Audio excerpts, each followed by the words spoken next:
সবাইকে স্বাগত জানাচ্ছি। আমি রাসেল। আশা করছি আপনারা সবাই ভালো আছেন, ভালোর তলে আছেন। আমিও ভালো আছি আর ভালোর তলে আছি।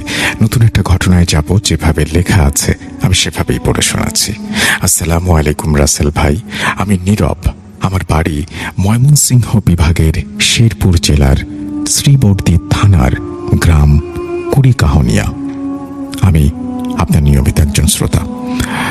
ঢাকায় চাকরি করার সময় আপনার ঘটনা শুনতাম, এখনো শুনি। আজ আমি আমার জীবনের একটা বাস্তব ভয়ঙ্কর ঘটনা শেয়ার করলাম। রাত গভীর হলে যখন চারপাশ নিস্তব্ধ হয়ে যায়, ঠিক তখনই কিছু ঘটনা মনে পড়ে, যেগুলো শুধু গল্প নয়, বাস্তব আর ভয়ঙ্কর। আমি নীরব আজ এমন একটা ঘটনা শেয়ার করব, যেটা আমার নিজের সাথে ঘটেছে আর যেটা এখনো মনে পড়লে শরীর ঠান্ডা হয়ে যায়। ঘটনা 2026 সালের এপ্রিল মাসের 10 তারিখ, রোজ শুক্রবার।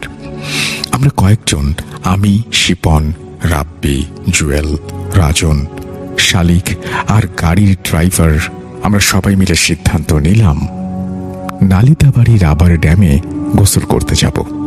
সবকিছু শুরু হয়েছিল খুব সাধারণভাবে, হাসি, আনন্দ, মজা, ফেসবুক টিকটকের ভিডিও দেখে, উত্তেজনায়। কিন্তু আমরা জানতাম না সেই দিনটা আমাদের জীবনের সবচেয়ে ভয়ঙ্কর দিনে পরিণত হবে।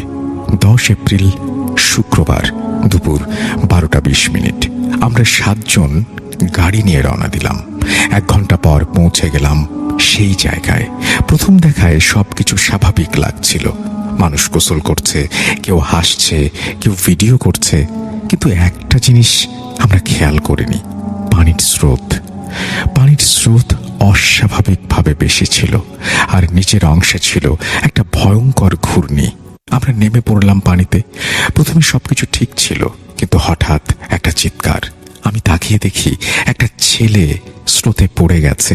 সে হাত তুলছে, বাঁচাও বাঁচাও বলতে চাইছে, কিন্তু তার মুখে শুধু পানি ঢুকছে। সে একটা ঘূর্ণির মধ্যে আটকে গেছে। আমরা রশি ছুড়ে দিলাম, সে ধরতে পারল না। তার বন্ধুরা তাকে বাঁচাতে নামলো, আর তখনই শুরু হলো আসল ভয়ঙ্কর দৃশ্য। 1 জন, 2 জন, 3 জন, এক এক করে সবাই পানিতে নেমে গেল। মোট 7 জন। চোখের সামনে মানুষগুলো একে একে ডুবে যাচ্ছে, আর আমরা কিছুই করতে পারছি না। ঠিক তখন আমি একটা সিদ্ধান্ত নিলাম। আমি লাফ দিলাম পানিতে। স্রোত এতটাই ভয়ঙ্কর ছিল, মনে হচ্ছিল আমাকেও টেনে নিচে নিয়ে যাবে। তবু আমি একজনকে ধরে ফেললাম। তার শরীর ঠান্ডা, নড়াচড়া নেই। আমি তাকে কোলে তুলে পাড়ে আনলাম, আর সেই মুহূর্তে আমার মনে হলো আমি একটা মৃত মানুষকে ধরে আছি। তার চোখ অর্ধেক খোলা, মুখ দিয়ে পানি বের হচ্ছে, কিন্তু হঠাৎ আমি অনুভব করলাম তার বুক হালকা নড়ছে। সে তখনও বেঁচে ছিল। আমার দেখা দেখিতে অন্যরাও নামলো। আরো কয়েকজনকে উদ্ধার করা হলো, কিন্তু সবাইকে না। আমরা ভয়ে ভয়ে বাড়ি ফিরে এলাম। কিন্তু ঘটনা এখানেই শেষ হয়নি। রাত 7:30। হঠাৎ আমার শরীর ব্যথা করতে শুরু করলো। পেটের ভেতর এমন যন্ত্রণা, মনে হচ্ছিল কেউ ভেতর থেকে চাপ দিচ্ছে। হাত পা অবশ হয়ে আসছিল।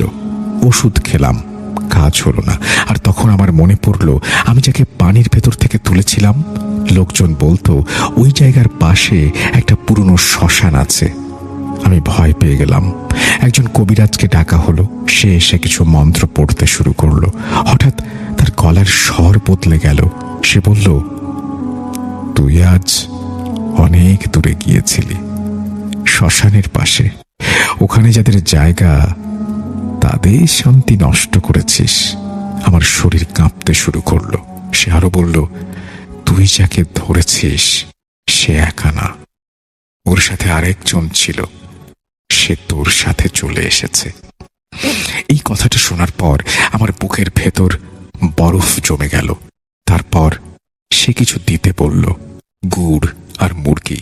পরদিন সেগুলো খালে দেয়া হলো, আর তারপর ধীরে ধীরে আমার ব্যথা কমতে লাগলো। সবকিছু আবার স্বাভাবিক হয়ে গেল। কিন্তু আজও আমি যখন চোখ বন্ধ করি, আমি সেই ছেলেটার চোখ দেখি, আর সেই কণ্ঠস্বর শুনতে পাই। এই কথাটা আমার বাড়িতে কাউকে বলিনি, কেউ এখনো জানে না। যাওয়ার আগে সেই জায়গা সম্পর্কে ভালোভাবে জেনে নেওয়া উচিত, কারণ সব জায়গা মানুষের জন্য না। তারপরে তিনি তার ফেসবুক আইডি থেকে শুরু করে তার ফোন নাম্বার সবকিছুই দিয়েছেন এবং তিনি বলছেন, এই ঘটনাটা আমার নিজের সাথে ঘটেছে, যদি আপনার ভালো লাগে তাহলে দয়া করে আপনার ভূত.com শেয়ার করবেন। আমার কাছে এই ঈদের পরে আরেকটা নতুন ঘটনা এসেছে, আমি সময় করে লিখব। এই বলেই তিনি তার ঘটনা শেষ করেছেন। আশা করছি এই ঘটনাটি আপনাদের ভালো লেগেছে। ভালো লাগলে অবশ্যই আমাদের জানাবেন। আমরা চলে